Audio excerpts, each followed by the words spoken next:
حوالہ دیونا شیخ الاسلام دا،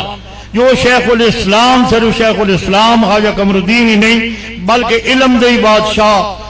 فقر دے بادشاہ، ولایت دے بادشاہ، اللہ تعالیٰ نے انہوں نے او مرتبہ عطا فرمایا کہ آج تک میرے نظریں یا میرے سننے کی نصیب نہیں ہوئے۔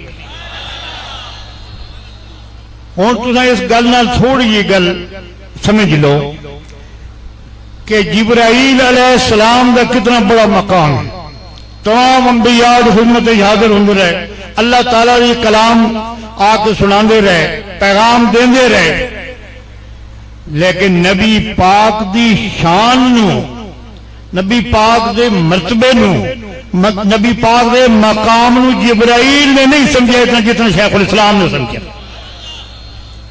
ایک مرتبہ جناب جبریل علیہ السلام نے نبی علیہ السلام کی بارگاہ میں عرض کی،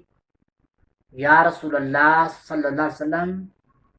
اللہ تعالی نے مجھے اتنا علم عطا فرمایا ہے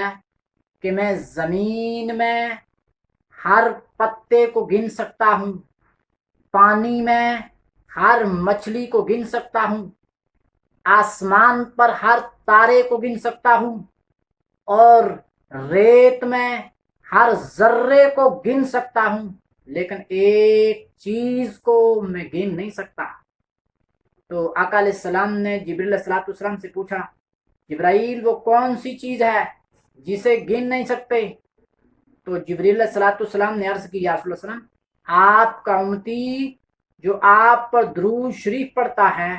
اس کے بدلے میں اللہ تعالیٰ جو اجر و ثواب عطا فرماتا ہے، جو رحمتیں عطا فرماتا ہے، میں ان رحمتوں کو نہیں گن سکتا۔ معلوم ہوا اللہ تعالیٰ نے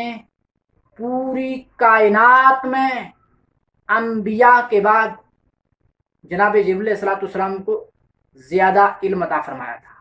انبیاء کے بعد کوئی ایسی ہستی نہیں جس کو اللہ تعالیٰ نے کائنات میں